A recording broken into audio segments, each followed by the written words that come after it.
You are watching Access LaPorte County, Channel 97. Coming up next is the January 27th, 2025 meeting of the Urban Enterprise Association.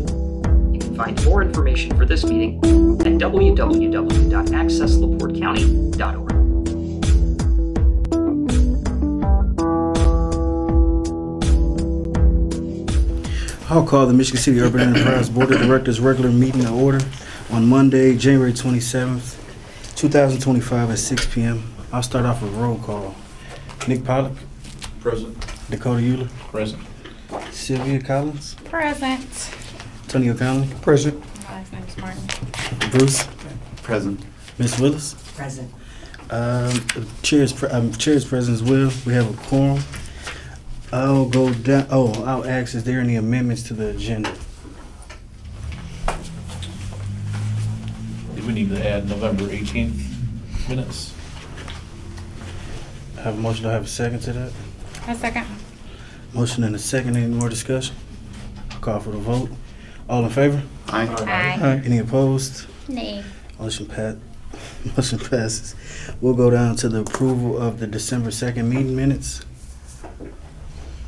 Well, they need to be amended to reflect the location.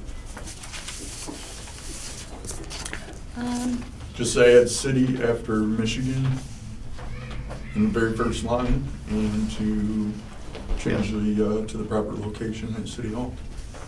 I move that the minutes from December 2nd meeting be approved with any necessary corrections. Second. Got a motion and a second. Any more discussion? Hearing none. All in favor, say aye. Aye. Any opposed? We'll go down to, that motion passes, excuse me, to the November 18th minutes. The only thing I saw here was also in the first line, just add city after Michigan.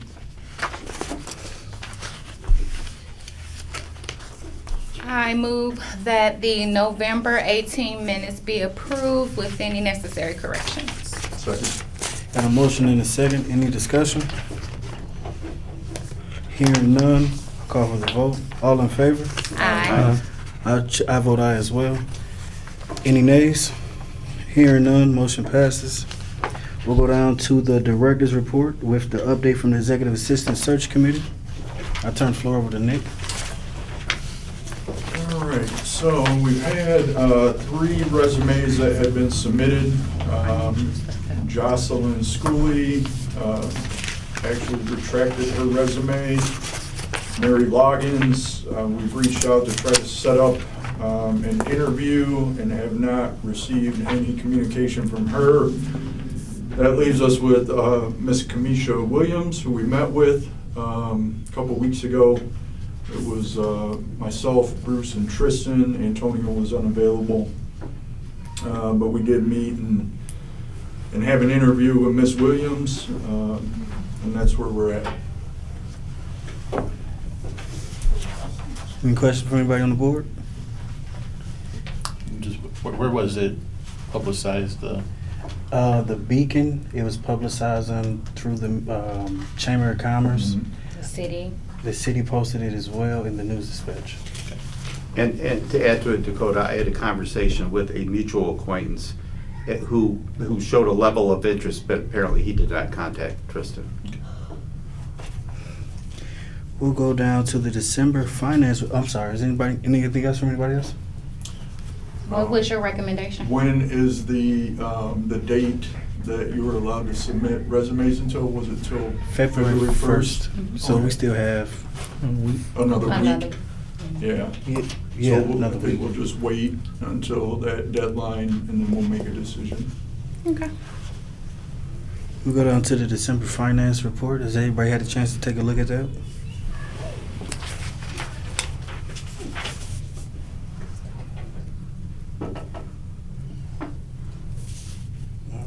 You ready to pack it up already?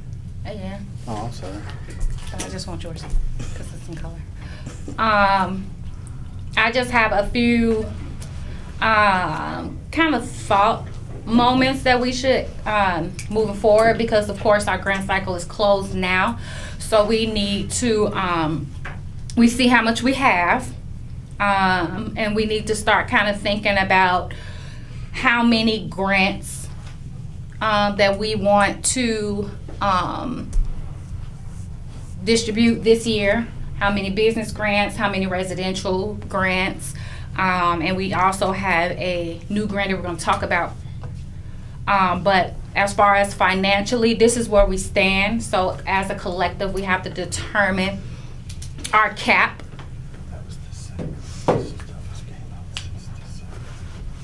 That's fine. That's fine. A lot? I'm sorry, go ahead. No, that's okay. But this, we're not making any decisions today. Mr. President, I do apologize. I think that this is just a conversation to start looking at how many and what we want to move towards. Start thinking about the different activities. You know, as the president and I, and pretty much all of you all have shared, is that we want to do more community outreach. So that also has to be incorporated into that.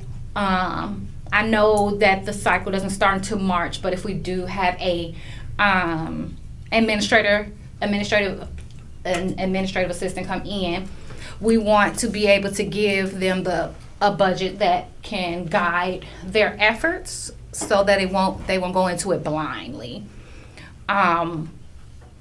As well as, you know, kind of trying to approve the application, because that'll be great, because us along with them will be in the process of, you know, learning the new ropes and following procedure and policy.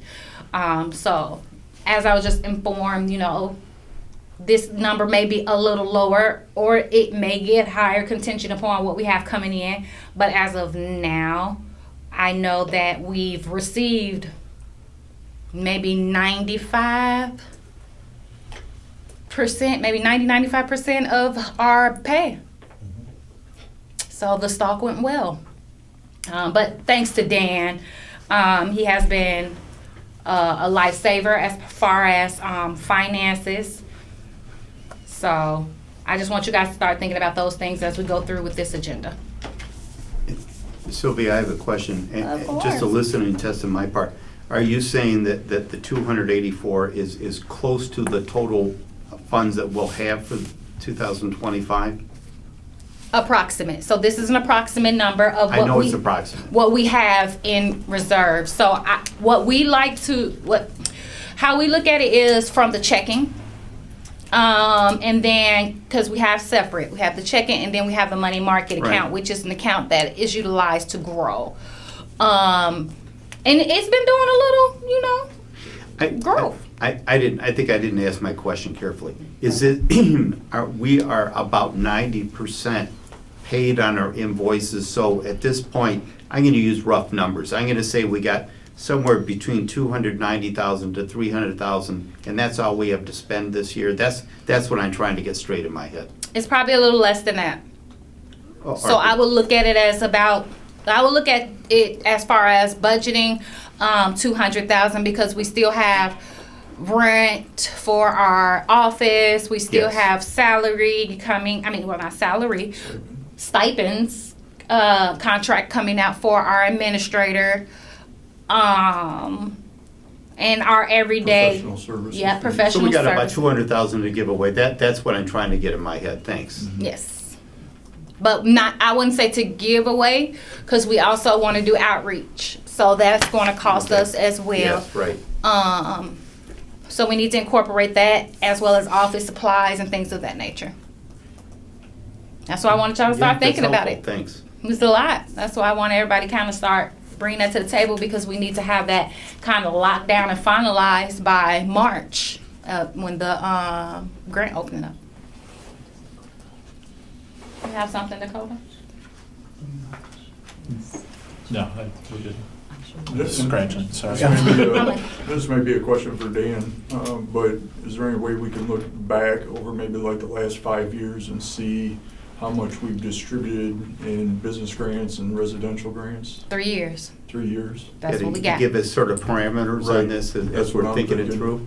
Plus, it's gonna be hard because we haven't really had. We got any 3. That's as far as back as me and office Dan was expenses able. and stuff yet, so- Yes. Me and Dan Which, was. that's fine. Yeah, 3 years as far as, because me and Dan, we kind of went back, cookie mealed it together, or is it piecemealed?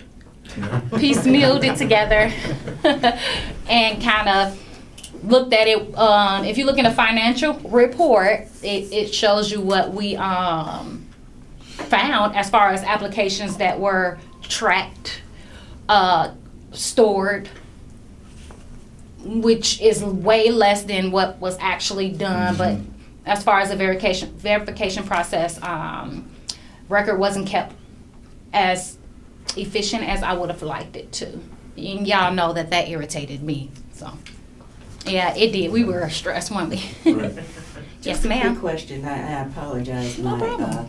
for my lack of information. So these grants, do they have to be made to a nonprofit organization or group, or can it be a for-profit, or how does that work?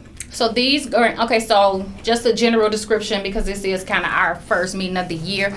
So the Urban Enterprise Association acquires funding from, we acquire funding from a tax rebate that are given to the businesses located in these districts, right? So with that tax rebate, we get a portion of that back, which is what Dan does. And he acquires those funds.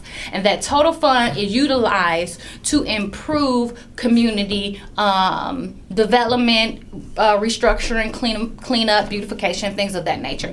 So our grants go to residents to clean up. Well, that's our ultimate goal. But it goes to residents for roofs, for handicap accessible ramps, to siding, to windows, things to improve the exterior of the home, which would in turn increase the value of that neighborhood. Okay. And then we also have a business grant, which will do the same thing, but for the businesses located within those districts. Okay. Well, within our urban enterprise zone, because it's a zone. Oh, okay. So, but we have the capability to do a lot more. It just hasn't, our president, which is Tristan, has this great vision of, getting the information out there and shifting the perspective of what we do so that a lot of people can, start buying in to, this program, especially larger businesses located in our zone. And just kind of moving forward in a policy-driven format so that we can improve these areas the way that they should be, Yeah, the whole thing's actually governed by state statute. Yes. So we have guidelines that we follow based off of that, and there are a couple of other things that we've talked about towards the end of last year of implementing this year over and above the business and residential grants. Yes. That we think will make a difference. Yes. Okay. Which is our beautification application. I know you guys don't have a copy of that, more so because it's something that we got to create together. We talked about a workforce development. And a workforce development as well. So once we get down there, me and Tristan kind of go through and tell you all, how we came to these different conclusions, and then you guys take it from here. And then in February we'll finalize. That's basically the objective. But I don't want to move forward in the application, but I know that you're new to the board, so I have no problem with administering those answers to you, as well as giving you a copy of our signed bylaws. Awesome. Thank you. No problem. Anything else on the December finance report? I just wanted to point out that the last few checks that went out for the residential and the business grants weren't cashed until January, so they be reflected on the January report. There's also the last payments that were owed to Attorney Novak, and there was some all the office supplies. The office supplies and CLH for their finishing up of their work will all be represented on the January finance report. So the 284 number will be different, essentially, with everything that finally comes out that torpedoed on from over the year.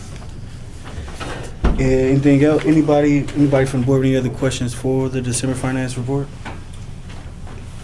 Hearing none. Do I have a motion to accept the finance report? So moved. Second. I have a motion and a second. Any more discussion? Hearing none, I'll call for the vote. All in favor? Aye. Any opposed? Nay. Oh, I keep doing that, I'm sorry. We'll move on. We'll move down to new business to the DEF Consultant LLC contract proposal and open the floor to Dan Bowditch. Like to talk about this. Also, the contract proposal was in everybody's email. I wasn't able to print it out, but I'm sure, has everybody had a chance to view it? Dan has it locked. Oh, I wouldn't say that. That's why I came here this evening. Welcome, everybody. My name is Dan Bowditch. I own my own company, Development Economic Finance Consulting, DEF Consulting for short. I've been involved in finance economic development for over 30 years. Prior to that, I was a land use planning advisor or consultant. Worked with the city of Whiting, but in my current day, I work with municipalities, townships, as far as assisting with economic development projects and quantifying the impacts of land use decisions. But to give you a quick overview, I also work with UEAs throughout Northwest Indiana. I've been working with the Hammond UEA for 15, 16 years. I've also worked with the LaPorte UEA, and over periods of times, I've worked with the East Chicago UEA as well as the Michigan City UEA in assisting in not only calculating your qualified participation fees that businesses receive from filing a Form EZ2, to monitoring those fees, to assisting with budgets, preparing tax impact and tax rate impacts, tax levy impacts to be submitted to the city council. Because when a company files their Form EZ2, it's over a 10-year period. Normally we'll go and check those to make sure they're filing them correctly, and then quantify that to a total and sum those. And if, I'm just only using a number, if that value is $28 million of assessed value that's been deducted, we then identify that tax impact to the city's tax rate so that we can submit that to the city. Another communication that goes to the city that we assist on is we review all the Form EZ2s in their location. If they are in a designated allocation area for tax increment financing purposes, they must be approved by the city's common council as a legislative body. So we prepare that resolution and presentation to them. So we also work closely with the LaPorte County Auditor's Office. We work closely with the companies when they file. In some instances, their filing is due on May 15th due to a change in controller, or for some reason, they may file late. We, at the authorization of the board, I would assist them in a waiver of non-compliance, and then that goes through the board and get that process done and make sure it's filed with the auditor to apply that deduction.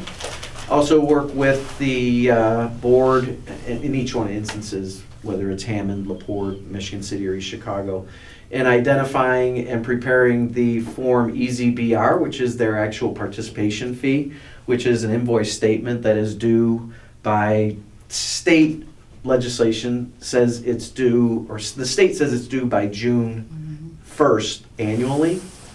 However, I have made the recommendation to a number of UEAs because the UEA program is administered and managed by you as the board, totally by you now. That's been since 2018, 2019.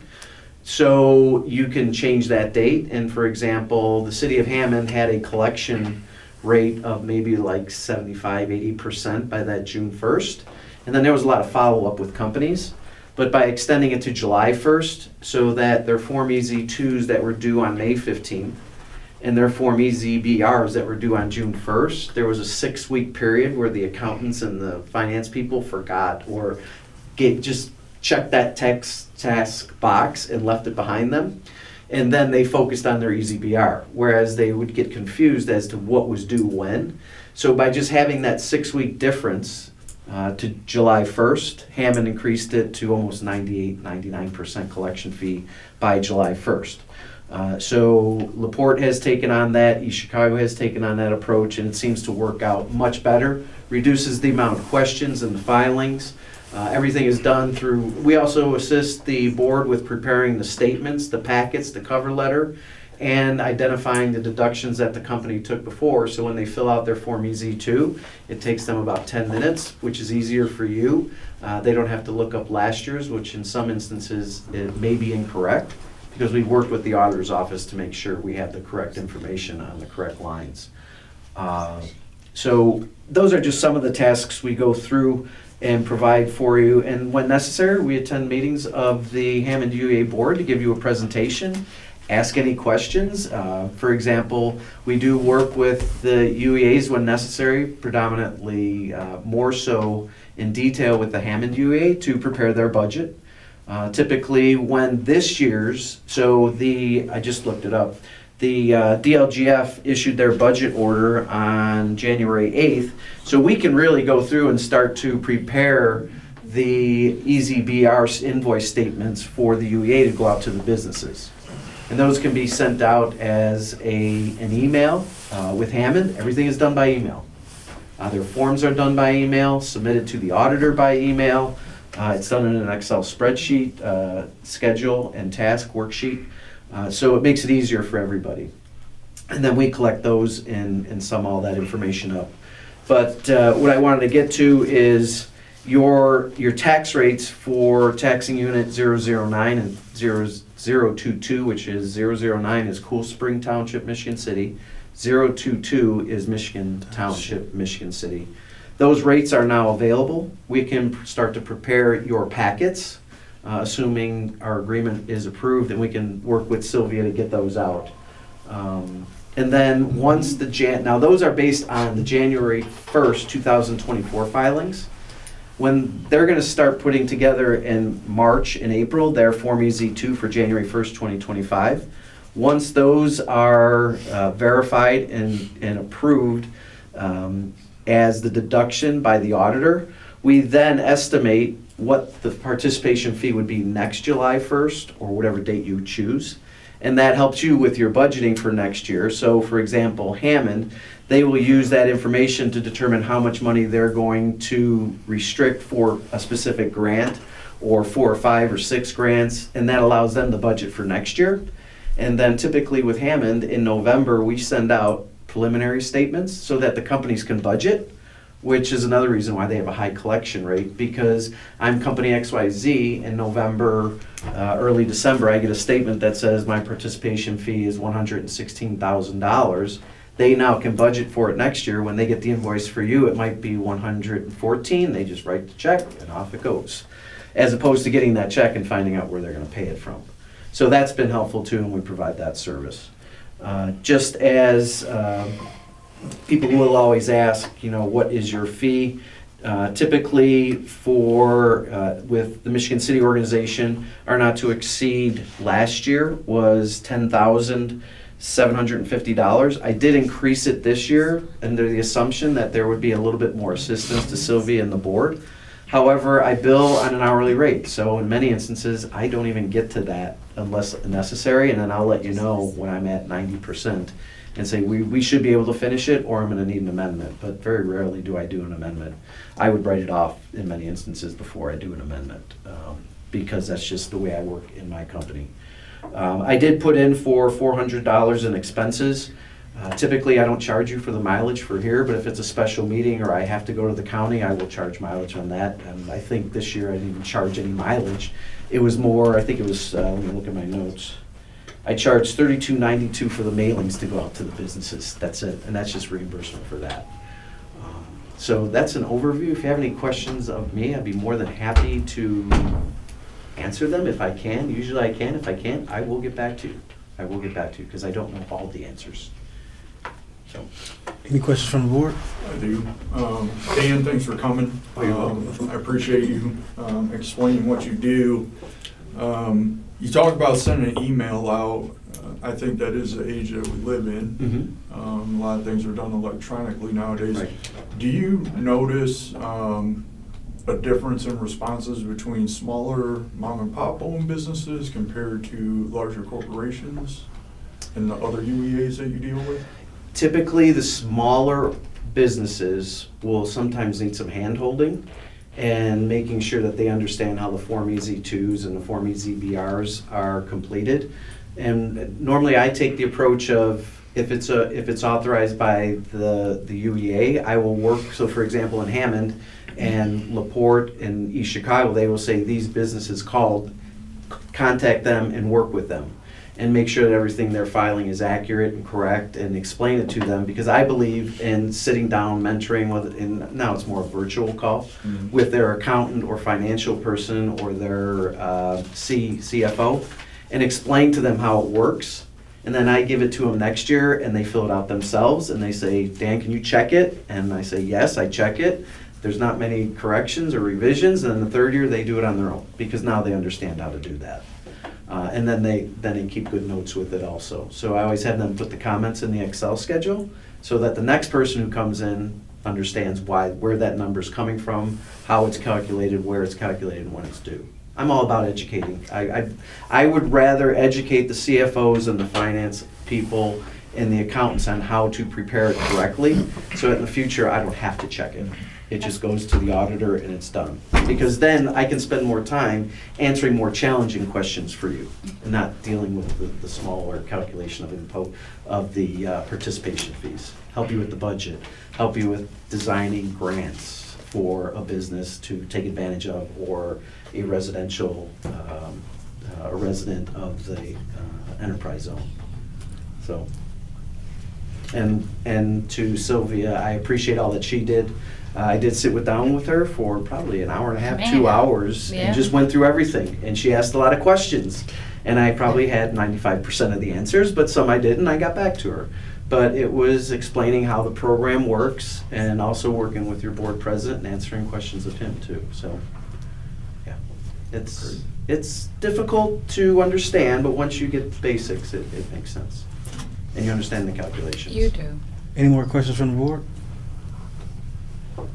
I don't have a question, but just for the board's clarification, I know we heard that he increased it.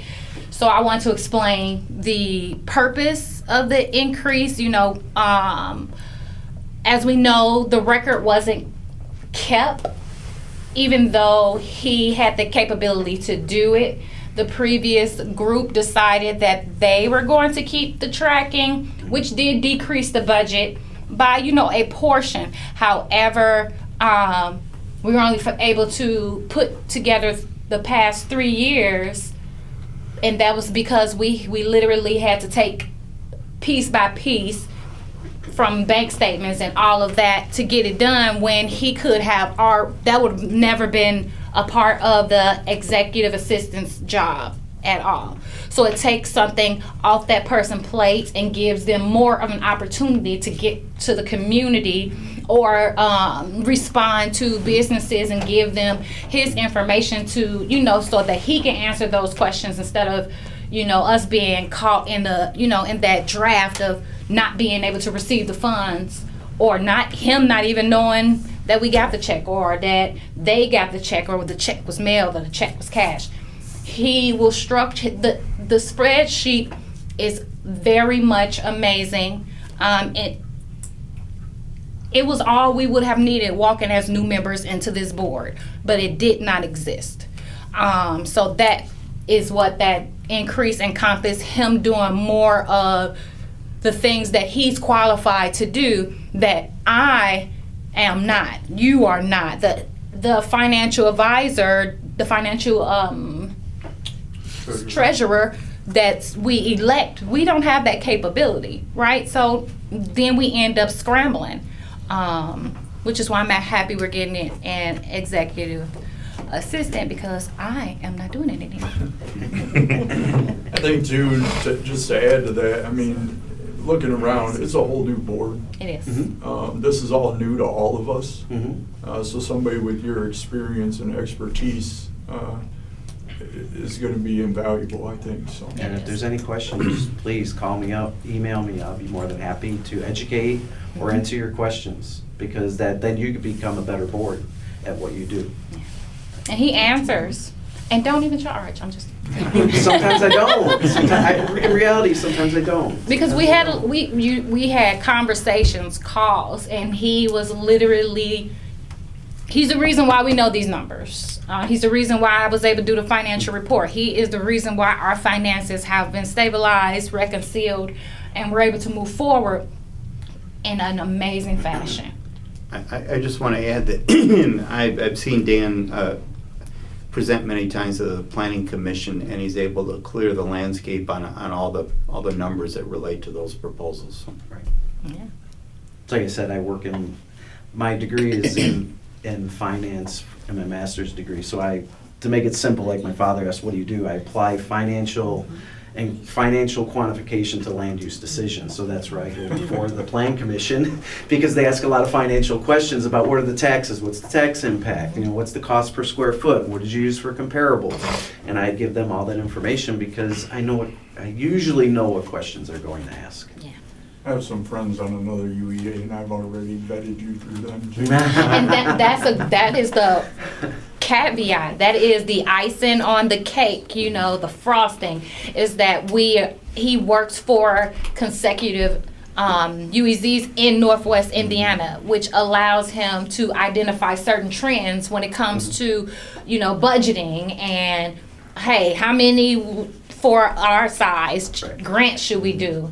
And it puts us in a better format, and I just ask y'all to allow, move forward. Well, I'll make a I just think that he will be best for it because he gives us more bang for our buck. he also gives us accountability. If somebody asks us December 10 why something occurred, Yes. we can answer that. Because we couldn't. So do I have a motion on the DLF Consulting LLC contract? Is So it moved. bias? Second. Say, Oh, there you go. I have a motion and a second. Any more discussion? Hearing none, I'll call for the vote. All in favor? Aye. Any opposed? Hearing that? Thank you. Thank you. Thanks. Thank you. You gonna Appreciate it. unlock the contract? Pardon? You gonna Pardon? you gonna unlock the contract? Yeah, we'll start work, and I work with a lot of smaller entities and larger communities, and so some companies would say not to start until you have a signed contract, but I know you all, I know the mayor, I know people in Michigan City and I'm here for the best interest of Michigan City, so if there's something you need, call me. I got your checks in my car for last year's invoices. I'll wait for those. I'll wait for those. But to those you reached out to, if they gave you a guys were favorable gonna check? 'Cause I response, left I appreciate They it. If they did. didn't, let me know. Nope, they did. Because I need to make some corrections and changes, both for staffing, and we'll sit down and talk and we'll correct it, so. Yeah, and I do apologize for your delay on your check. I lost. It's okay. Did I ever bother you? I'm a You patient man. didn't. And I looked. I cleaned that off. It's good.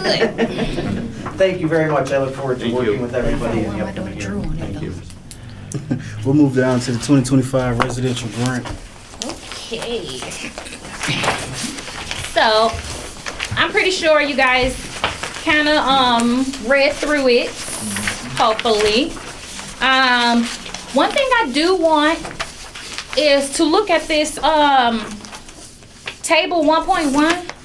I'm pretty sure that's changed or it is updated and or something. So I want to look more into the poverty levels and household size and things of that nature because when I look back into the data, this was collected in 2017, which means, Yeah, I think you're right. Probably the numbers are updated. yeah, they gotta be. I gave for the residential grant, I gave more detail and more I added more explanation for certain things as well as the process because what happens is we're advocates of ourselves. So if we go out and we give someone an application and then you collect it and it comes to me and it's missing pieces, then I have to reach out to your person, so leaving it in the hand of our administrator to, kind of follow this guideline and follow this process, but it gives the person applying for the grant more accountability.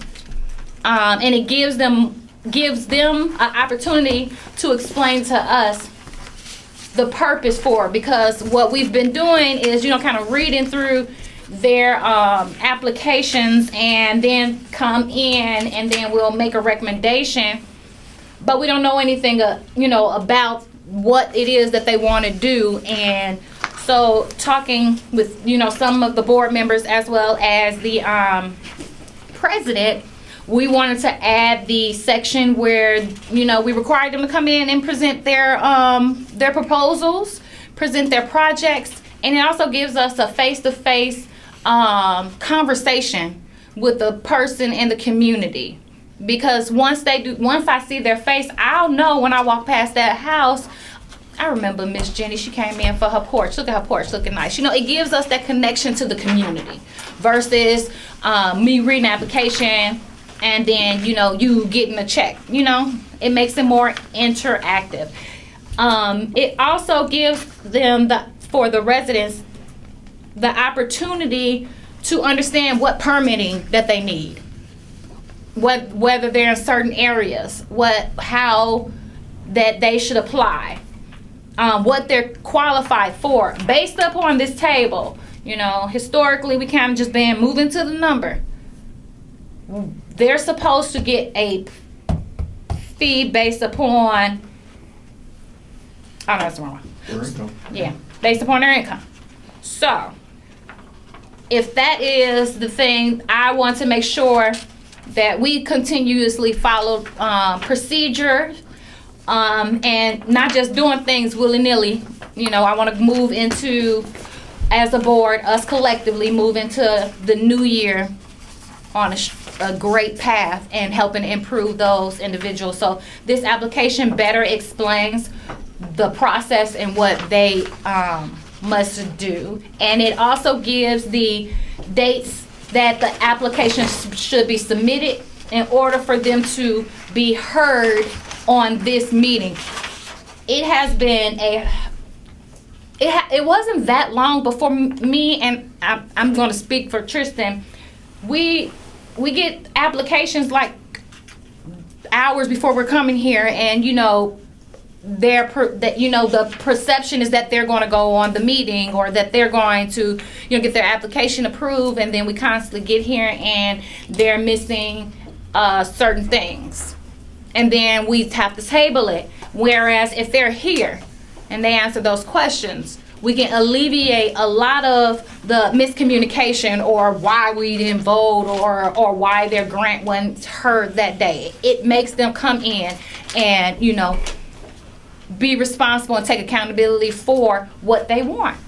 But it also gives us the opportunity to do the same thing as well. So we stick to these dates. We accept applications around that time. If you see, it's only from February to October because that is our grant cycle.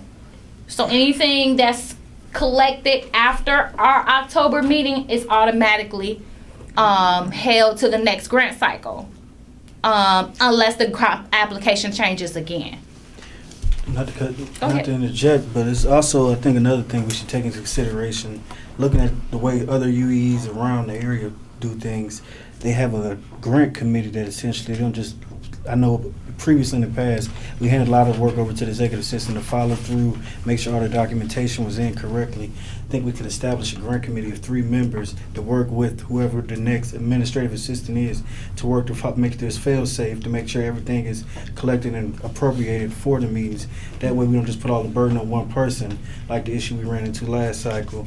That way we got multiple eyes on multiple things to be able to catch something. Mm-hmm. So I'll open the floor now if anybody want to volunteer to be on the grant committee.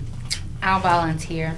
Because I want to keep right. So we got 3 right here. I think from what I've seen what the LaPorte UA does, the grant committee usually meets a week before the meeting or 30 minutes before the meeting to follow up and make sure our documentation is correct.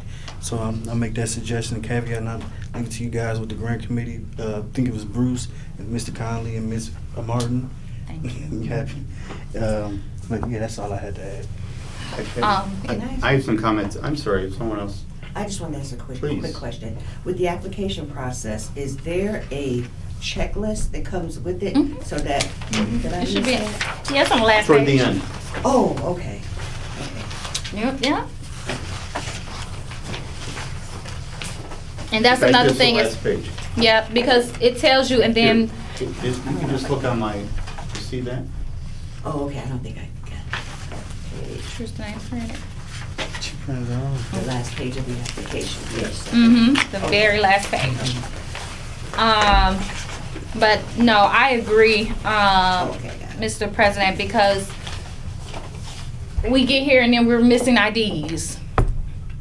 And then we gotta go through a situation where they gotta wait a whole month because their ID isn't with them, so I think that'd be cool. We can have consistent meetings, give consistent reports, and meet with, I can't just point, I'm sorry. Meet with the administrative assistant, I'm sorry. Yeah. I'm going down. But because of, and another big thing about this application, and then I'll end it with this. We have a lot of, this is the residential grant that I'm talking about currently, right? Yeah. Yes. So we have a lot of individuals who are elderly, and this application was just very generic, and they had a lot of questions. This one breaks it down. It explains, it gives in detail certain terminology that's utilized to fill out the application, and it helps them understand how to go through the process. I think it's important for them because if me and Tristan looked at the previous application, we can do it, But if a 72, 80-year-old woman looked at the application and she don't understand because it's asking for wages and things of that nature, and she don't know if her Social Security qualifies and things of that. So that is all entailed in this application, and it gives them a clearer understanding. It's longer, but these are all the questions that I have ran into. Where my house gotta be? What does ownership mean? I think they should also be stressed with, hopefully when we find an executive assistant, that we stress the importance of working with the constituents throughout the application process. Yes. To alleviate some of those problems. That is true. I agree. Anything else? Nope. Any questions from the board on this? I got a couple comments, but I think you do too. You go I first. do. Yeah, so, and these may be minor, but on the second page, local contractors, I don't know if we want to change it to local licensed contractors. Yes. Yes. I think that's important, and I'm glad that that's in there, that it's local contractors. That benefits the city in two ways. Right under that, under quotes, are we gonna stay with just 2 quotes? As you can see, it says applicants are encouraged to provide 2 separate quotes. As long as they showed us, and maybe I should add that, I didn't want to, go into it and then some people would just be like, oh, well, I tried. You have to show that you sufficiently attempted to acquire quotes like the previous lady. She showed us emails where she submitted for quotes and never got anything back.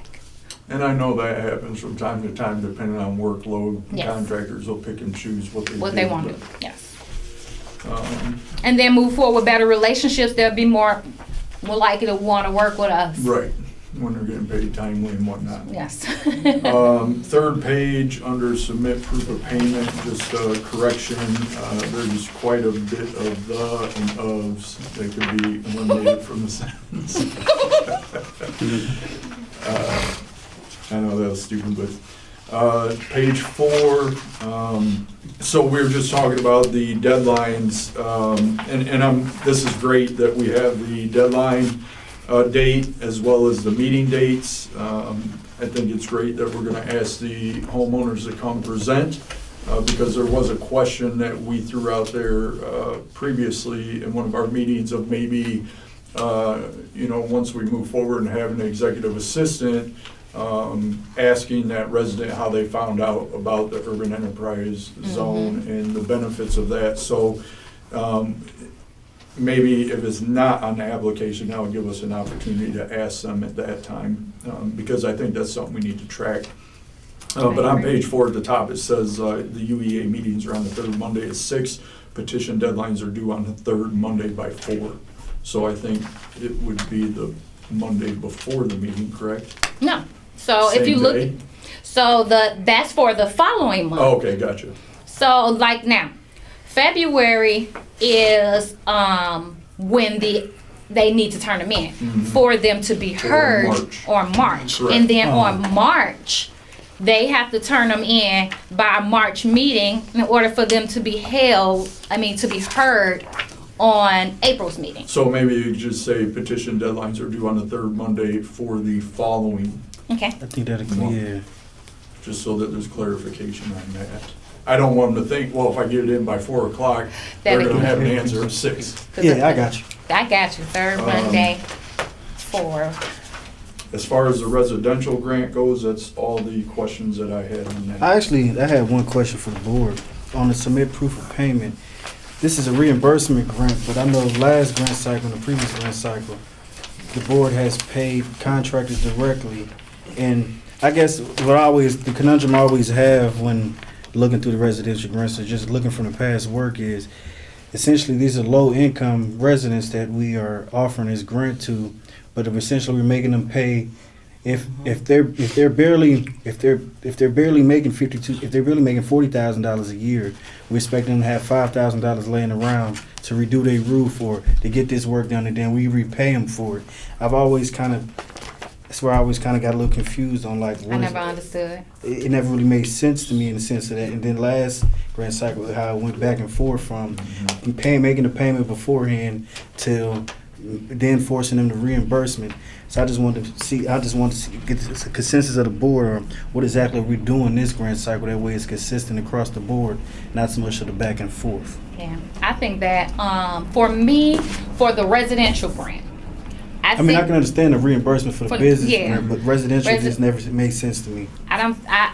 Me either. I don't think it should be a reimbursement grant because our ultimate goal is to help them. And if they are, like Tristan said, a lower poverty, you're taking that $5,000 from them at that time, which puts them in more of poverty. Yes, their roof fixed, but they can't get that medication or that food or get that lawn mowed, So we're essentially impacting them a little negatively, and we're trying to positively impact them. So I would have to imagine that the whole purpose of that is to make sure the work gets done before we, pay the money out for the work that was quoted. So I think we'd have to put some sort of stipulation in there or some kind of contract agreement with. but we don't pay them. We pay Correct. the contractor, Right. and they Yes. submit the invoices to us, and then we would then pay them. So the money never goes to the resident; it goes to the company doing the work. Correct. I want to suggest that I'm volunteering you to work on a committee with me to see about designing some kind of pseudo escrow account. Because I can speak even from my scant 3.5 years in Michigan City, it is a meaningful minority of the time, the guys don't do the work when you pay them up front. Correct. And that's what I'm worried about. So I suggest that you and I try to work out some kind of an escrow answer to this. I'm fine with that, as long as Mr. President is. I'm completely fine with it. So I don't gotta do it. I have some other comments, but are you done? Yes, thank you. All right, so now I'm wearing my privacy lawyer hat, if you don't mind. Let's go to the last page. Are we keeping a copy of any of these items that are listed here? The answer, please tell me no. For which one? Well, like the driver's Driver's license and the tax return, the W-2, we don't, look, I don't want to get like too overblown on this, but we do not want to have responsibility for retaining any of this personal identifying information. Well, So from all the records I've seen, there has been no copies of. I'm just saying that let's be Yeah. conscious of Yeah, I that. got you. Well, I just been looking, if when they come with the application, I look at it, Verify it. yeah, and then, move on, but they do tend to submit all Yeah, that. I'm gonna, and and I'm gonna poke fun at you for 5 seconds. You saw me smirk when you said 72? I'm 70, that's why I smirked, that's all. It's all Sylvia, but, That's why that tablet's so close. yeah.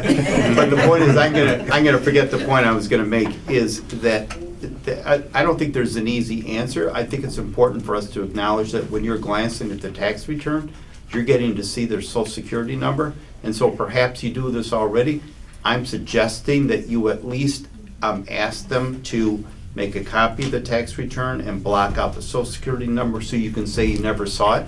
It feels like that's hygienic for us, let's say. Remove any personal identifying information. Something with their name and the amount they made. I guess what I think with some of these items, I think with us adding a requirement of them coming in, they can hold off on some of those items until they come in and just be a visual presentation as opposed to sending anything in. I think that kind of I just clear up like all the that. idea of at least us asking them to obscure the social security number, because, you know, it's just that we just don't want to be accountable for seeing it, Well, okay? if we go the way Tristan is referring to, they won't even give us any of that. They'll just come in, do their presentation, we'll glance, and then let them know. Even when we glance, I'm being fastidious. I see. I'm hoping they'll obscure the social security Yeah. number, even when but the other point, and again, because I'll forget, Sylvia, just a moment, is the statement, it's a statement of consent to assess the ownership documents of the above, or the home. I don't know exactly how we want to word this, but look, I'm just reading this a way that it's kind of like, we don't want to put ourselves, as we are underwriting, that we determine that they own the home, but it feels like we should make that determination. And because of I'm leveling this at LaPorte County, the craziness of LaPorte County, that it's so hard to get access to real estate documents, are we going to look at Beacon ourselves to say, at least Beacon says that John Smith owns the home? Beacon isn't always as accurate. I know it isn't always as accurate. it should be, so. But you see, our use of the word assess in that statement is, that could be a powerful word, that could be that we're underwriting that, and we don't want to do it. So I'm open to thoughts on this topic. I'm open to you correcting our legal language. I think that would be. May I volunteer that what you and I will, look, this is a low we'll just octane encompass all point, that but in I'm one. just trying to fine tune it, that's all. I'll send it right to you. We can figure this out over a coffee. Absolutely. Yeah. Fluid. Yeah. Fluid. Coffee or fluid? Because be mindful, this is just our first draft. Correct. Oh, I know this, I just wanted to articulate this while it was on my mind, that's all. That's fine. I'm gonna send it right to you. I'll be happy to serve on that committee as well. You're welcome to join us in Fluid. There you go. And Amber's law office is right across the street, you know, we can go knock on her door. So, got Dakota, Nick, And Bruce. and I'm sorry, Yeah. and Bruce. Fluid and going over grants. Yes. Sounds great. That's for both grants. Yeah, fine. Yeah, we can do both. And thanks for all your work. You know, it's easy for me to sit here and make suggestions when you did all the heavy lifting here. It's okay. Can I ask this, maybe it's a dumb question, but I'm just gonna ask it. Okay, you guys were discussing whether or not you keep any of the applicant's personal information on file. Would there be any kind of situation where, say down the line, there would be some type of audit or something where that information would be, This is, we need to have that information on file somewhere? that is an excellent question, not a dumb question. It is an excellent question. Do you know why it's excellent? Because wearing my lawyer hat, I'm not sure how to reconcile the two. And that's why I volunteered our friend over there to help me noodle through this. Because I think we might be able to suffice with just the first, last name, and the address, as opposed to needing all that information. But Let's ask Dan. I was just thinking, well. I was, my first. I look directly at you. So this is where working with other UAs is helpful, and communities with grants. Typically, they will pull up the assessment record and the tax record, and whoever is the taxpayer of record at that moment should be the applicant. If they are not, there's either a record that they just recently purchased the project, or the real estate, or the improvements, or there's some reason why they are not on that tax bill. It makes it real simple. Yeah, that seems workable. I like that. Yeah, It's a because- nice, Because I didn't mean to cut you off, Bruce. no, it's fine. The reason is that if I'm renting, I shouldn't be qualified to submit that grant application. It should be the property owner of record. Yeah, I just want to reinforce it, and then I'll leave the topic alone. Even the scant number of real estate transactions I've handled, which is less than 10, I've seen things like this, Right. like what you're alluding to. You're like, really? So it must happen a lot. Right, oh, it happens. It happens. And it'll put us at liability if we grant a completion of a roof and one of the roofers fall in and the owner never gave consent for his roof to be completed. Yeah, well, and thank you to that. Thank you for cueing my last comment. Are we asking for proof of insurance, which is another topic we should be? So they have exactly to what you have, said. they have to follow all, regulations of the city. The city, they won't be able to touch that roof without being licensed, having a, CO, what is it, Bonded CFO, and- and bonding and things of that nature. They can't get a permit to build, and that is in my department. But I understand that Michigan City does not require bonding from contractors. We don't. You have to have insurance. You have to have To be insurance. licensed. Yeah, I And just thought I anybody heard you say working- bond. I Yeah, didn't. No, we were just kind of, Yeah. I'm sorry, I'm being too fastidious. Yeah, we can't get the bond, but we want insurance. that's that 70-year-old. So I But- think that's why it's important that they're a licensed contractor in Yes. town, because then they're insured. Yeah. And they can't pull any permits to do the work. And so say we get a contractor that does the work without pulling permits. They won't, that's in here. Yeah, I We just see have the that. ability to not cover it. That covers us because, No, go ahead, finish your comment. I just want to know how I get this. yeah, because the same issue previously with the historic preservation and the windows and all of that.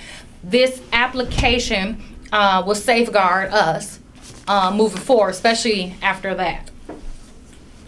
Dan? And remember, and keep in mind that it is, and it should be stated, that it is a reimbursement grant, that you are reimbursed upon the city's certificate of occupancy or completion of the Final inspection. improvements made and final That's in inspection, there. which means that it's really the owner's onus to make sure it's done properly. Mhm. You're only reimbursing them for that cost or percentage of that cost. You're not doing the project. Yeah. Anything else? I think it's a good start. So do I have a motion to hold this over to the next meeting? I'll make a motion to hold this over the next meeting while the committee works on this. Okay. Got a motion and a second. Any more discussion? Hearing none, I'll call for the vote. All in favor? Aye. Any opposed? Motion passes. We'll go down to 2025 business grant.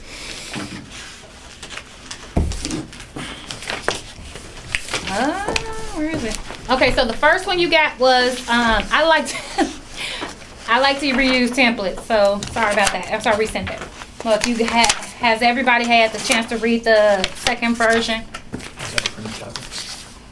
No, I didn't print it because Tristan was calling me. But this grant, it's in here. It's in here.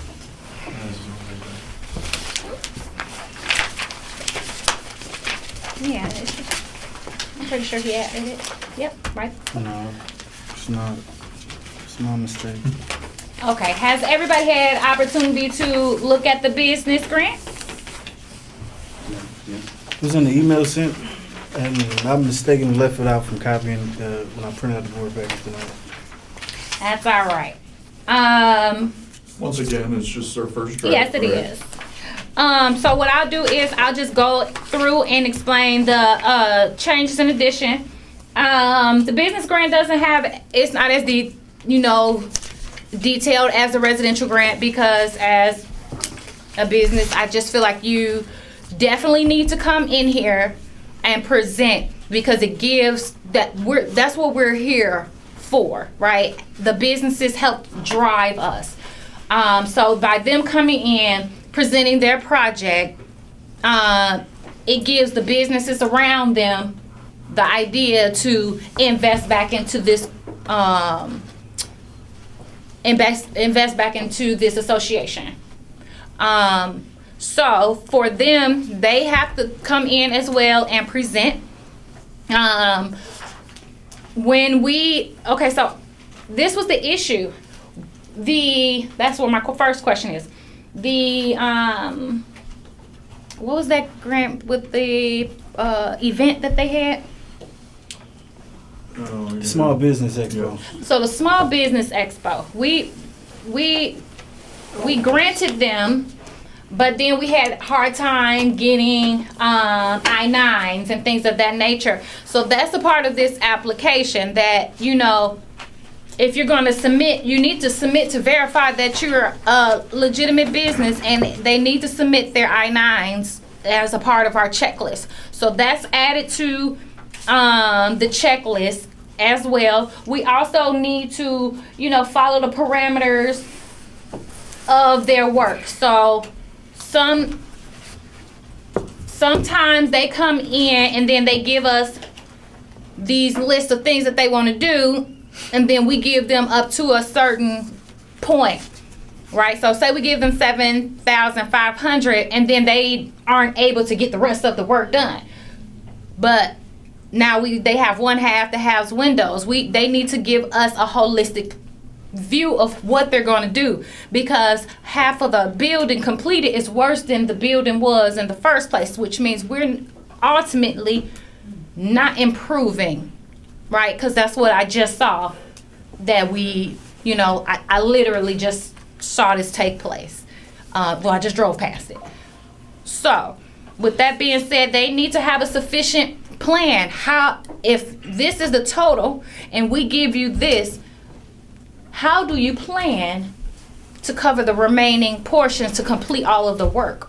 Or just give us the quote for the portion that we're going to cover, and then we determine, is that sufficient enough to improve that? Is that a useful amount of money for us to give? We need to start thinking of those things and not just, oh, I want to approve and give them this. We need to start having little measures of, and the significance, because we have the same people coming back because they know all they have to do is, and they're going to get 7,500. So, and that'll help us, manage and budget our grants, and identify how many we need to budget for 2026, because we noticed that we did this, which Dan is going to help us with. So, am I correct, Dan? You are correct. You can provide for in your grant conditions or parameters that need to be met before reimbursement is provided. And in some instances, they should be providing a progress report either quarterly during the project, every quarter of the project being done, or in thirds. And then they should be in the application. It should be a narrative that states what impact this project is having on the community, employment, hiring, salary. So if you're gonna be putting windows in, what's the impact of putting windows in? It's gonna open up more vacant space for operations, which will lead to 4 people being hired. We're looking at people in the zone. I'll capture all that. You do the minutes, so you heard all that. I'll pick it up in the video. Thank you for asking. But yeah, so we need to have more purpose in these communities, and more of an impact. So that's basically what the changes are in their, requirements, parameters, liability, following all zoning and regulations and things of that nature, which I think is important. But that's all I have. So I'll open up to the board. Any comments or questions? Yeah, I got a question about the business grant. Now, the business grant is just for improvement of buildings, or is it for actual events? that's what we got to figure out. I guess that's where the holdup came in Yeah. last year, was we approved We approved. We didn't, before us, Well, the board approved a grant for an event, yeah. but we don't offer a grant for an event. But it was approved under the guise of the same parameter. So she opened it up to discussion of which way does the board want to go completely away from it, or does the board want to encompass that inside this grant, or branch off and make its own grant from that? And that's kind of the purview question she's being asked of the board. Okay. I think maybe we could put the parameters or something like that under the other grant I agree. application that we're gonna create for, neighborhood improvement. Yes. Okay. So I don't think we have to include it in this one. I mean, it was, honestly, I don't even know. I think like Tristan said, me and him, we were confused about it. I think Bruce? you were confused. Bruce was confused. So I just wanted to make sure that we clarify it, Absolutely. that this is for business facade, exterior improvements. That's why even in the new application, it has a list of things that this grant will cover: shingles, roofing, siding. It has a list of all of those things which didn't exist before. So what can you tell somebody? You say it's a business grant to help improve our business. You didn't say that, so making it more specific. I like that it's more specific, and I like what you said. With somebody who wants to have a publicity event, which might be helpful, if we put it under other, it feels cleaner, tidier. Yeah, Yep. So and we'll take input on it. Okay. You got an idea or something, how to word it, or, I do. okay. Yeah. but we do have another grant that we're gonna talk about in a minute. Mhm. Okay. Go ahead, Dan. Dan. So you may want to consider a third category as a sponsorship event. And then basically Yeah. the criteria are how many individuals are served. So if you're helping $2,000 to sponsor an employment fair, how many people came to that fair? How many people were interviewed by the entities? How many received jobs? What were their average salaries? So you have some parameter to determine, do you fund that in the future? Because you sponsor an event and it has no impact, Nobody or there, very yeah. little impact, Right. don't come back to me Mhm. next year. Yeah. You can do nothing. Right. So really, it's a third category. Okay, Because your second one, with the businesses, is really a real property improvement Yes. grant. It's to the building or structure. Yep. Same thing with the residential. Mhm. Right, same thing with the residential. And the applicant has to own that building. The residential has to own it, but the Both business, resident and business, right? the business can. So the business, and this is another piece that I think we may want to add to the residential, to contingent. The businesses, if they don't own it, they can get a letter from the business owner giving them right to do those changes, because like how we, for example, our Board of Zoning and Appeals, for BZA, businesses come in to change certain use just for a piece of that property. And in order for them to change that use, they have to come in with a letter certified From the owner. by the owner, giving them the right to apply on their behalf. So basically, that's exactly what the business grant, it And that's did just for before the- and it does now. Just for the outside of the building. Yes, exterior, Right. facade, roofing, things of that nature. I got a couple things on this one, just minor. I like the wording under work permits on page 2 of, specific requirements for the historic district. I think we might want to add that to the residential Okay. grant, just so we're clear on that when they apply. Oh, I'm sending you the application. On this one, though, we just have local contractors preferred. That was a thing. The applications were never like, they're not consistently aligned together. So the residential directly stated, but the business didn't. So I think that is something that we want to kind of clarify on both ends, because Okay. I wish there was a way we can do more to promote the contractors that participate in the UEA already. Yeah, Like, absolutely. participate those part of our process with maybe having that can be something that the administrator can work on and have a list of those contractors for when they come in for the application, which will cut out Look yes, for 'em. Yeah. it'll cut out the quoting process, and then the businesses will know that we're kind of promoting them for this work. So when you see somebody come, we'll have a relationship with them. So paying them once work completes will be more efficient, and it gives them more of a comfort. Oh, okay, yeah, I know usually gonna get my check. I fixed that roof. My sense is that in the business, it feels like it may be a little dodgy if we require local contractors, because some of these people, they might, let's just pick on Fluid again. They have, I think, 5 or 6 different locations. They may have a relationship already with a carpenter who offices in Crown Point, and I feel like, I don't know, we want to say you can't use the guy who's already part of your Well, I business mean, it all model? depends on what you consider local. Well, maybe, Local doesn't okay. constrain you to Michigan City, in my opinion. I mean, because essentially could just make it where they have to use the license. I mean, don't at the city contractors have to be licensed through the city, correct? Regardless, do. they're gonna have to be. They So gotta be we licensed just- through the city. They have to go through the city licensed contractors and make it that way. Because I'm sure there's some That's where I was getting the list from. from out of Chicago that are licensed to work out here. Yeah, That way that- we're not just making them stick in the crack, making them stick with a certain bucket. It's a variety that they can pick from and choose from who they want to use. So they must be city licensed. I think, Yes. yeah, that feels more. Or am I right? We don't, what I don't want to do is have controversy and we sort of get distracted on defending that fine point. I got you. More Yeah. controversy, maybe I should say. Yeah. Anything else? That's all I got. You got anything, Bruce? No, it's just that I've already in my mind volunteered that Nick and I will work out the escrow as to the. Don't forget And Dakota. Dakota. And Dakota, yes.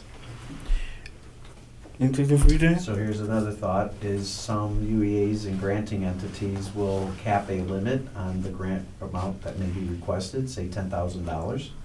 And some, or $5,000, $2,500, with a required match of 25%, 50% of that. In some instances, a condition may be that if you use a local contractor, that grant limit can be increased by 10%. I like that. If you use an HUEA business member, you increase it by 20% or next, so that you don't have to. You're still limited, but if you choose to use somebody local, you can get a little bit more money because we want you to use Yeah, local. circulating. I Yeah. like the idea. I The like reason- that. Yeah. Here's what's in my head, which goes back to one of my earlier questions. Mhm. We got, and these are soft numbers, but let's say we really only have 160,000 to give out during the year. We gotta be careful about Right. raising. But we'll collectively increase revenue and then it's easier to get into that. Right. Well, you assume everybody can receive the full amount. Yeah. Yeah. And based upon, just for the clarification, I did some small numbers with what we have, and we can give out 17 residential, 11 business grants this year, and it's only bringing us to 106,000, and that is at max. It's 108. Hmm? It's 108 if I know how to count correct. I said approximately. Thanks for Just like being I a written- Yeah. You see, he likes to put me out there. I'm not taking all the math classes. I know. Got a final this week. Yeah. But so on just a soft budget, just looking at it, and that, like I said, that's at the highest point. That's at the 75 for business and 500 for residents. So if everybody because we Yeah. are given parameters, so everybody's not going to get that 7,000. So it still leaves us a little cushion for that leverage, and that's just those just random numbers.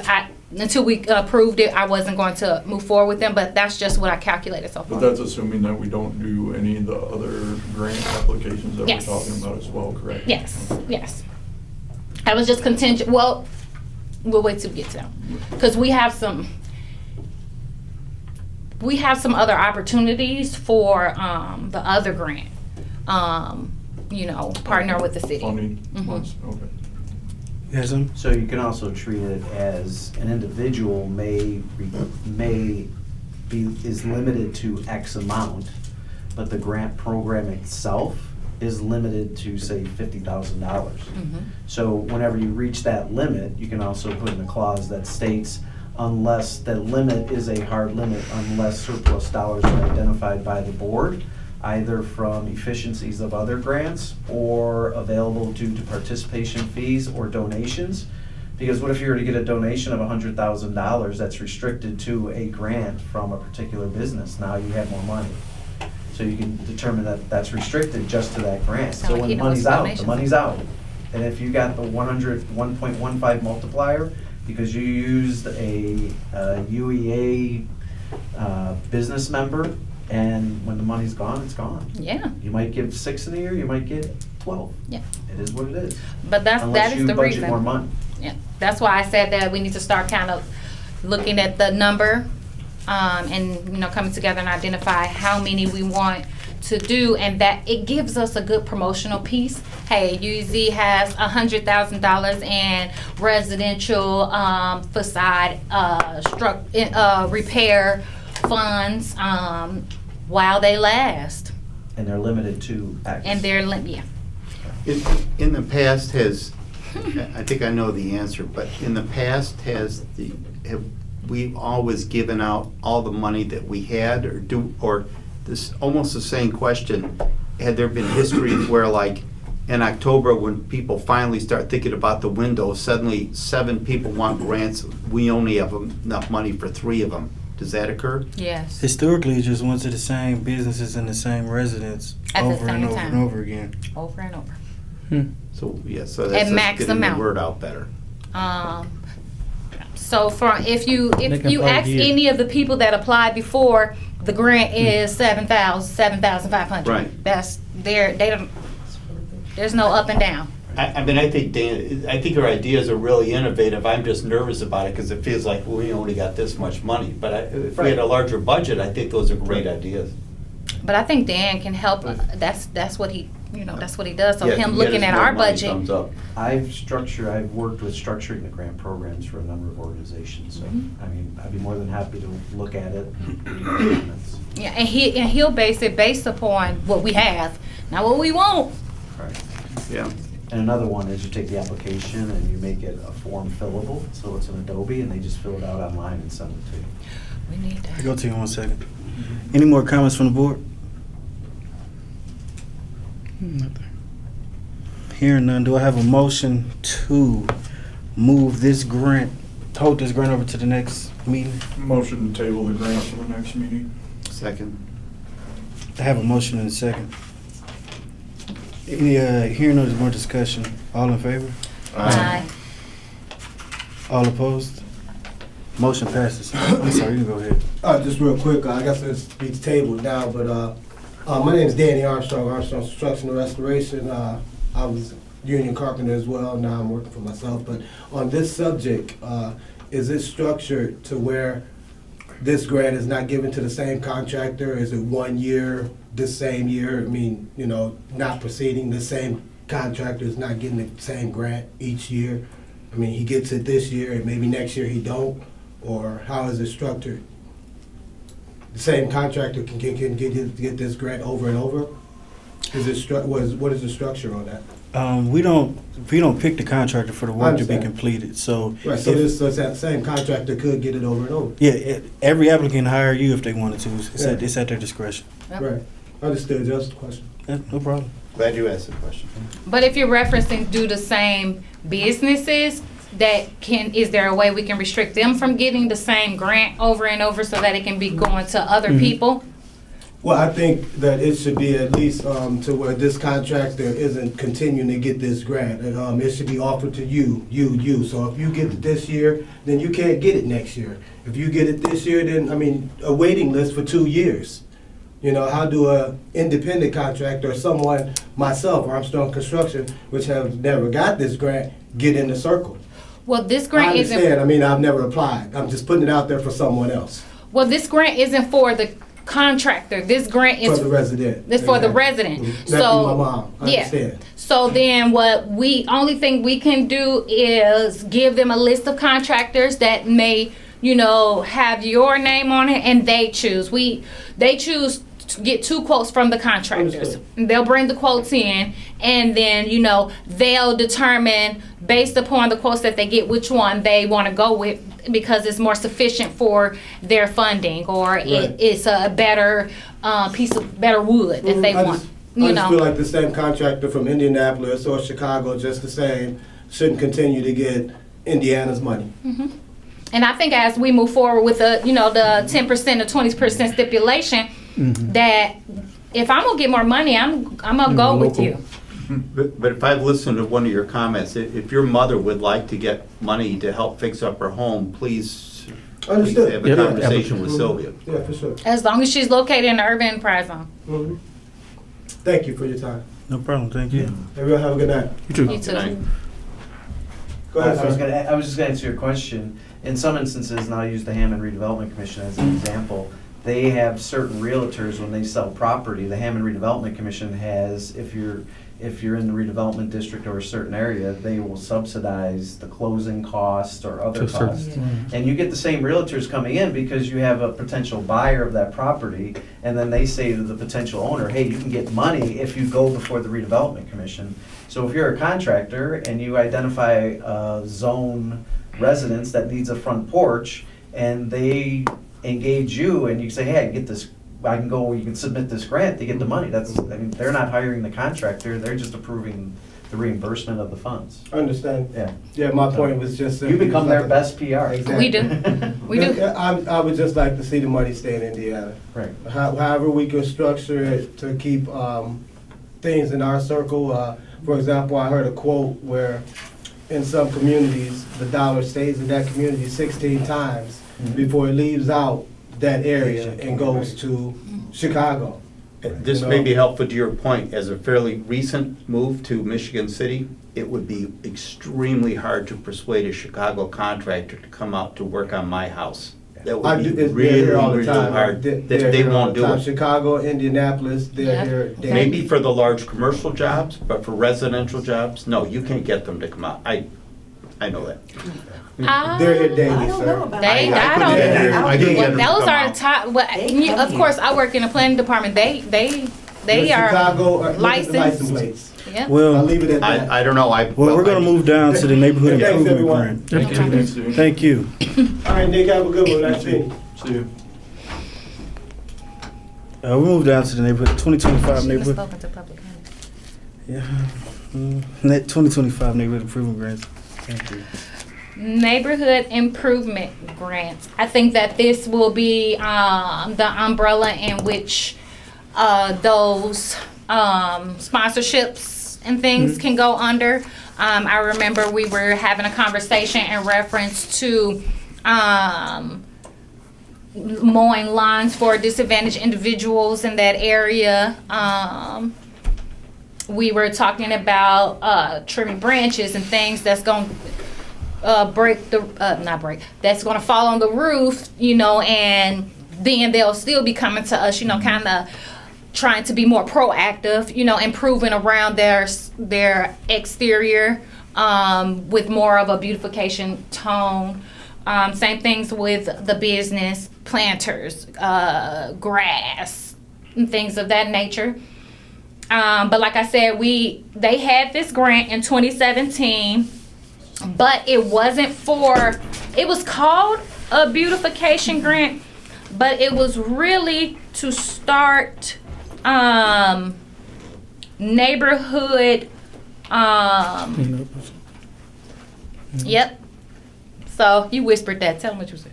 Neighborhood cleanup. Yep, it was for Yeah. neighborhood cleanups, and it was also to start. To have a how am I spacing on what this word is? You work with one right now. The organization. What is it that I made the flyer for? Oh, neighborhood association. Neighborhood associations. Oh, I couldn't get that out for nothing. But this grant was focused on giving funds to, build neighborhood associations. It was big with kind of helping start the one that you guys are on. Actually, it was the only one that received funds in 2017 for this, and it was big too. But kind of maybe looking into those different ideas. But we also have to remember, this is a smaller grant. You know, it's not 7,000. You know, we just need to figure out what it's going to be and kind of fine tune it, because we only have less than 200,000. And if we're gonna, excuse me, if we're, you know, we still need to stick to what we've consistently done and improve those residents, but moving into a place where we can do beautification, and maybe not even calling it beautification, calling it something else, because then we can put workforce development under there. We can do outreach. Just thinking of what we want to call it and what it will encompass. I would like to see set workforce development under its own separate umbrella. Separate each 4 categories under their own in budget. I think we do better. We said the residential business and the neighborhood improvement grant, and whatever parameters we find that fits the category for workforce development, each in their own sector, and break them off like that, and not try to conflate all of them in together. I think it'd be the best approach. I also think that'd be good when we turn over to Nick, Dakota, and Bruce, when they do the work and feedback on there, and kind of go from there on that. Anybody else have anything? I didn't understand what you said. I got it. So we'll come up with parameters for this grant, and then we'll still move forward with coming up with the parameters for like a workforce development grant separate. Yes, I have started it. So I have the, you know, kind of just like, it was only 1 page, so I was embarrassed to send to you all, because, you know, I like for it to be prepared and ready. So I just want to kind of get some, what do you guys want this grant to encompass? Workforce development is our president's. I like that too. I do too, but. Sponsorships, So workforce development, sponsorships, neighborhood cleanup. and neighborhood cleanups. You know, I'm sorry, were you going to comment? And they'll submit proposals. So this one will be a little different than the other application. They'll submit proposals, kind of like an RFP. They'll submit proposals and say, hey, we want to do this for the community. And they'll break down exactly what they want to do and come and present that proposal. And then it becomes a project that they, you know, do. Versus us, you know, because like for workforce development, whatever the vision that he sees for it, he'll look at those, you know, proposals and be like, hey, okay, this works well. This is in this neighborhood. I live over here. I catch the bus right in front of this place, you know, stuff like that. So it'll tap into the community needs. So, but I'll send you a draft now that I have some parameters. In the context of workforce development, I'm thinking that federal or state grants are really key to make that work, and so I'm kind of speaking slowly because Dan is going to say, yeah, that's something that it would seem that's, to make that work, we'd want to be looking at grants, or maybe Sylvia, what you said is that the people who come to us with a proposal, that we suggest that they integrate federal or state grants into it, so that I'm thinking it's expensive. Expensive to do. To do workforce development. Oh, okay. Okay, so you're talking about workforce. I thought you were talking about neighborhood cleanup. I was going to say, go Dollar Tree. Yeah, so I think workforce development, to make it effective, you need federal or state grants, and so I just think that that's part of the dialogue that we talk about, how that integrates into it. Yeah, but I don't think Mr. President is referring more so on like large scale workforce development. I think he's more so talking about like I think mine was more kind of geared towards, we are the Urban Enterprise Association. It's more geared toward residents of the urban enterprise. Yeah. And getting individual training. Yes. Is that like? Oh, like Skills, apprenticeship the trainer. certifications. Yeah. I want to come in and get carpentry Because welding Anything that's certification. gonna better. Skill the- development, Yes. stuff like Correct. that. I like All right, well, oh, great, okay, I'll let you lead that I was gonna conversation. ask Dan if anybody else is doing anything like this, any other UEAs that you're working with? Because it is spelled out in the state statute, I believe. Right, Workforce It is. as far as development worker is- training. Yes. Yes, we're required. In fact, if a business, they have to invest so much of their dollars back. So if they receive a UEA savings because of the deduction they received, they pay their 35% fee to the UEA. That remaining 65% has to be invested in the company, either through real property improvements, worker training, salary increases for zone employees. Now, typically UEAs may or may not track that, but you may want to begin to track that with the companies themselves. But they may want to donate some of their savings to a worker training program. So if one of their employees is going to go to Ivy Tech to become a welder or an electrician or something that's going to benefit them as skill training, you can cover a portion of their tuition or cover it all. So would that business be allowed to do something like that as, say, the other 65% that they Sure. have to reinvest? Could they say, of that 65%, we gave 25% of that to the UEA? Yeah. Oh, So yeah. that they could Yes. stipulate where the funds go and, how to train somebody? It happens. So it may not be specifically for their employee, but Right. encompass. Right. So the intent of the The program. program, it's difficult to, as a lawyer, you can't judge intent of the legislative You can't. body.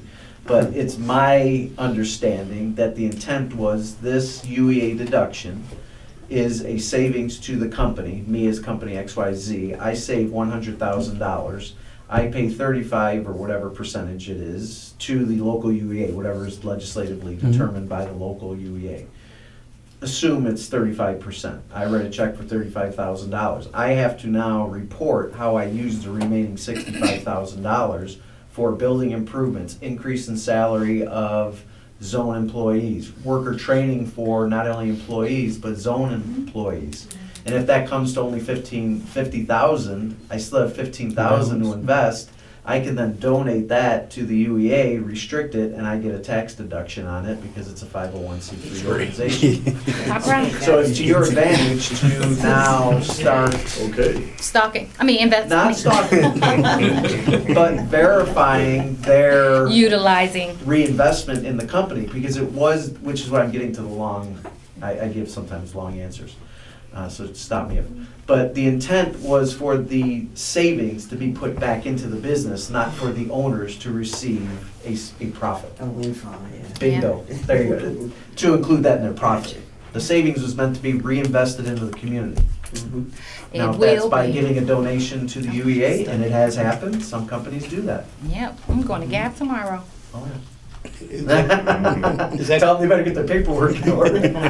So is that customarily within what the kind of service that you provided for other UEAs is to be able to monitor these, or do the UEAs monitor that? Typically, the UEAs monitor it because your executive staff would schedule a meeting with GAF and say, here was your Form EZBR, you had a tax savings of $100,000, you paid in $35,000, show me how you reinvested according to this EZBR, I want to see the receipts. All right, so we'll But start we- being proactive on this. Yes, but we'll be a little delicate than. Right.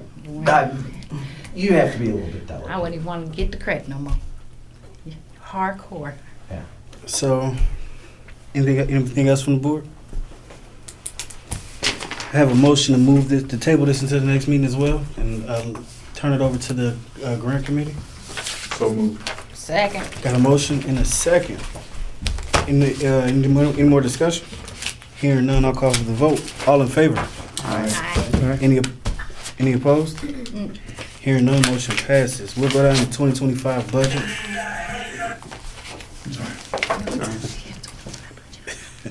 I know. Per the city ordinance, we must turn over a 2025 budget to the city council by March 1st, which is the same time as our grant cycle begins. I know last year the way the budget was done was the executive administrator, excuse me, and the president sat down and they came up with a budget in the first meeting. I wanted to do it a little differently this year. I wanted to ask 2 volunteers to join me and kind of go over the finances and look through how we proceeded last year and come up with a budget to come present back to the board at the next meeting. So if I can have 2 volunteers for that.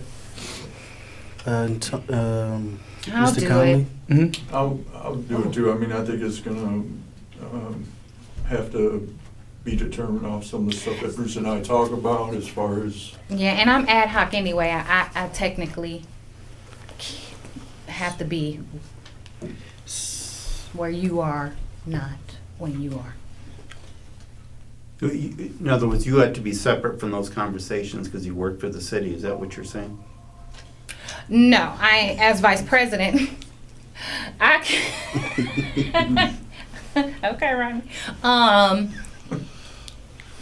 If you guys prefer that, I'm perfectly No, Sylvia. I fine. just wasn't sure what you were saying. That's all.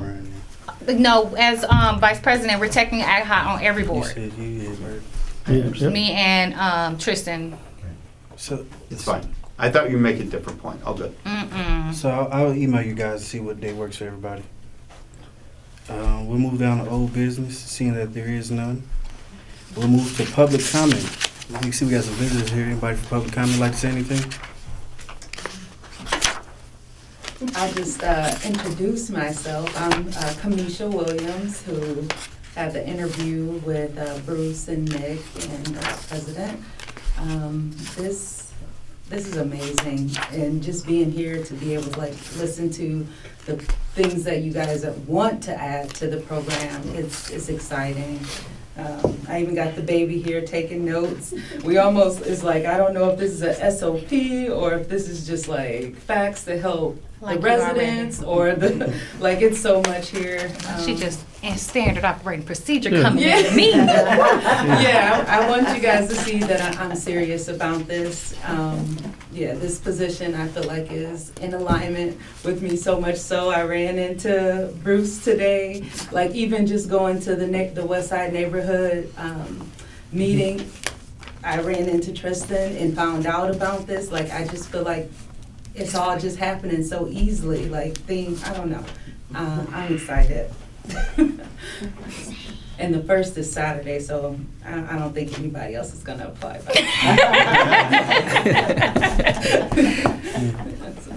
well, thank you for coming and joining us tonight. That's great. Thank you.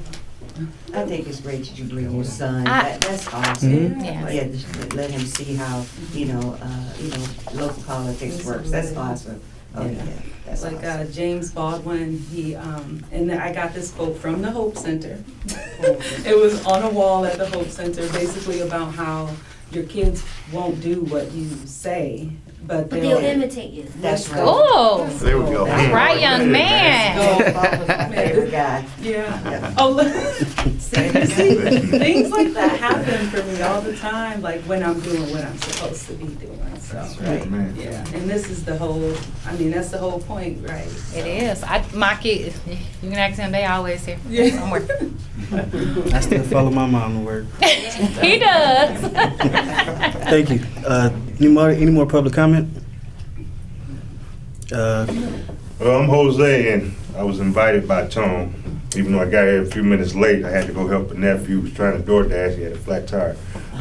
But this is a great idea here, everything. I've been on both sides, not really with the grants, but as far as construction, owning for the last 20, 30 years in Michigan City, and I'm from Chicago. So I feel everything, work for Turning Blank, so I know about the in-house, out-house, how that works out. So this is a great thing here.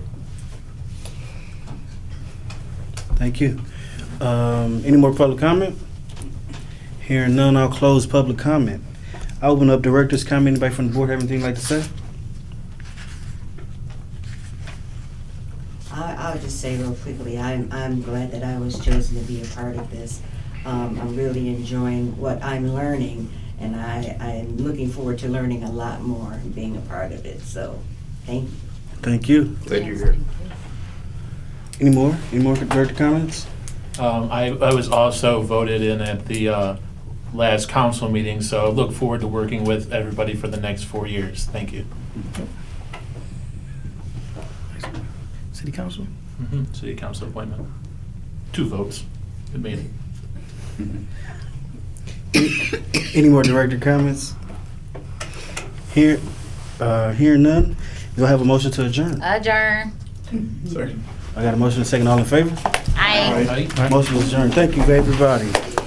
Gotta get that form.